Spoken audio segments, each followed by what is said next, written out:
কই গো, আমরা না আর গরিব থাকবো না, এবার আমরা বড়লোক হয়ে যাবো। আমাদের কাছে বড় বড় বাংলো থাকবে। আমি না একটা ব্যবসা শুরু করেছি। হ্যাঁ, তা কি ব্যবসা শুরু করেছো তুমি? আরে আমাদের পাকা রাস্তায় চাউমিনের দোকান খুলেছি। কি হলো, মুখটা কথা আলুর মতন করছো কেন? আরে ওই চাউমিনের দোকান করে কে বড়লোক হয়েছে? ওই কথা বলনি, আমার বন্ধু ফুচকা বিক্রি করে দুখানা বাংলো কিনে ফেললো 2 মাসের মধ্যে। আরে আমি বলতে চাইছি ব্যবসা এমন শুরু করো যেন ভিআইপি ভিআইপি ভাব লাগে, যেমন গাড়ির শোরুম।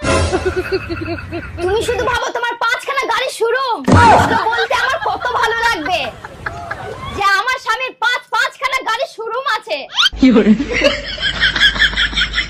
তারপরেই তো তুমি হবা আসল বড়লোক। তোমার গা দিয়ে কিরম গন্ধ বেরোচ্ছে, বেরিয়ে যাও আমার বাড়িতে। আরে তুমি এটা কি বলছো? আমি ঠিকই বলছি, তুমি জানো না বড় লোকের সঙ্গে কিভাবে কথা বলতে হয় ছোট লোক? আরে আমার তো মনে হচ্ছে তুমি একটু বেশি ভেবে ফেলেছো। আমি একটু পরে আসছি। হ্যাঁ যা যা যা, আর আসার সময়